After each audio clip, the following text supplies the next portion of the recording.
Hey guys, it's Scott here and welcome to a brand new video. Today we're going to be doing our first player ratings predictions video for FIFA 22. So if you do enjoy it, make sure you hit the thumbs up button down below, leave your comments and your feedback on whether you think we've got these right, and if you are new to the channel, make sure you hit that subscribe button ready for daily content once FIFA 22 comes out in just a couple of weeks. Now before we get into it, as you can probably tell, my background's changed. I've finally moved into my new place, my new apartment that's in the middle of town in Leicester.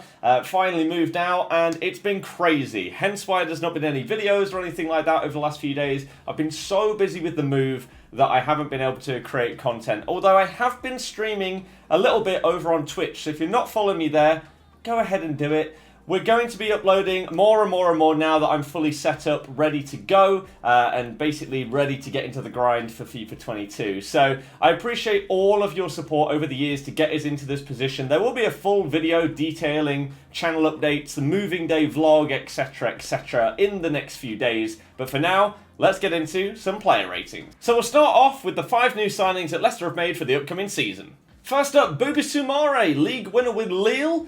Pretty solid player, regen of Yaya Toure kind of guy. Big physical presence in the midfield with a nice eye for a pass and good at dribbling. I feel like he'll get a decent upgrade considering he did win the league, and this is what his card could look like. Next up we've got Lookman, who we've signed on loan with an option to buy. Now, he did play for Fulham in the Prem last season, but we are getting him from Leipzig. And he played better on the left-hand side, so I think that his card will get a tiny upgrade, bumping up to a gold, but will get moved over to the left. Next up we have big Vestergaard, and yeah, an interesting one. Southampton didn't have a great defence last year, so I think he'll stay sort of the same. I do think that his passing and dribbling need upgrading after watching him quite a decent amount. His passing is really good, but I wouldn't be surprised if some of his other stats come down a little bit. I think it's a little bit more of a correction-based card rather than upgrade or downgrade. Next up was his former teammate, Ryan Bertrand, and again, I feel like some of these stats are just being adjusted. So passing needs to be improved for him, whereas his pace and stuff like that can drop down a little bit. I think he'll stay as a 78. And then the final new signing that we made was Patson Daka. Got himself in the team of the season last year, and so I'm thinking that he will get a decent upgrade. I'm not going to go overboard and make him like an 82 or anything like that, but I think he'll get a nice little upgrade to at least his shooting, dribbling and passing, and a little bit more in pace, and this could be a deadly starter card. And for the remainder of this video, we're going to work our way up in rating from what they were in FIFA 21. So starting off with FOFANA, ending with Birdie. So first up, Wesley had an absolutely incredible season and showed why we paid the amount that we did for a teenager who had only played like 20 senior games or something like that. Definitely deserves a big upgrade. He was incredible. Unfortunately suffered that horrific leg break in the preseason game against Villarreal, but I still think they'll have a decent card. I'm not going to go overboard and, as I say, make him like 80 plus rated based off of one season. I don't think they'll upgrade him that much, but I think they will give him a solid boost up to around a 77 rated card. Next we've got James Justin, who also was having a great time and then got a horrific injury. This time, though, it was during last season. He did start out on the right, played right wing-back, played right centre-back in a back three, and then moved over to left side. And he was really good over there. Absolutely incredible. On some of the best form, other than probably Luke Shaw in the Premier League at one point, and then he did his ACL. He was probably going to push his way to try and get into the England squad, mainly because of his versatility and be able to play all the way across the back 5. So I think that he will get a good upgrade because he deserves it. He was phenomenal, but I think that injury, him missing out on the remainder of the season, is going to cost him being bumped a little bit higher. Next up is Kelechi Iheanacho, who, it's an interesting one, him. He has not done that well since signing from Manchester City, and then all of a sudden we started playing with 2 strikers up top after Harvey Barnes got injured, and he formed an unreal partnership with Birdie and got himself 2 Player of the Month awards, which is pretty crazy after basically being a bench warmer for years on end. So I think that he has to get an upgrade, and I think that EA are more generous with strikers than they are other positions, so I think that'll actually bump him up a decent amount, especially after getting 2 Player of the Month awards in what they think is the biggest league in the world. So I'll go for about a 79 with decent upgrades in his stats.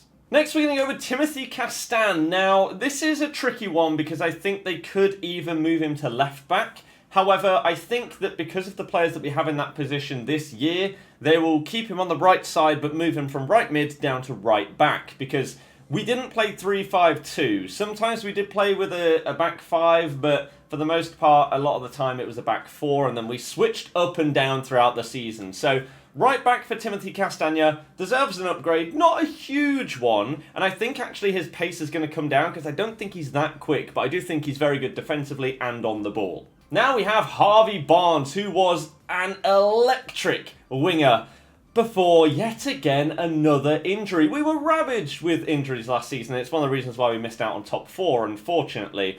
But I think Harvey deserves a decent upgrade, managed to get himself, they gave him a future stars and a team of the season, and so I think a +3 is fair. I think when you're bumping up more than 3 ratings when you are starting already at like the 80 rated mark-ish, it's tricky. I think you need to have had a really good season to get 3 or more as an upgrade, and so I think that that is the limit that I'm going to put him to. His pace definitely needs to go up. It could go even higher than 88. He's absolutely rapid, but I don't think they'll push it that far. And then some other decent upgrades to his stats. Again, could be a really nice player at the start of the season.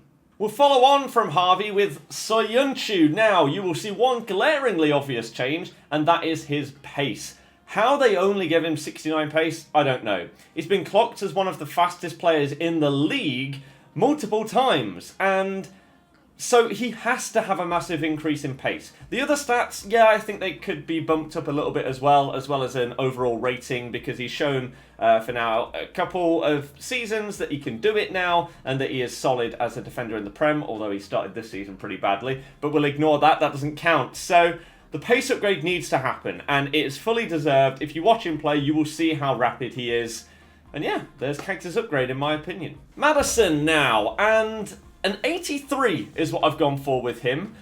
I think you could actually warrant it being an 82 rather than 83, but I want to be generous. I'm not going to be biased and be ridiculous. I don't think that Maddison had a great season. I thought he was good, but not great. And so when the rumours came out about the Arsenal move for like 70 mil or something like that, I was like, what is that based off of? Hopefully this season he kicks on and really shows his worth, but I think that he's just going to get a nice upgrade here. I think his shooting will get upgraded, mainly because of his free kicks and stuff like that. His passing and dribbling will get upgrades as well, and then the rest will get a little bit of a bump, but not much, and I think an 83 rated is probably fair for Maddison. Now we're getting into the last few, and TIELEMANS is up next. Managed to get himself a team of the season, and in my opinion, was probably, alongside FOFANA, our best player last season. He was absolutely phenomenal in the middle of the park.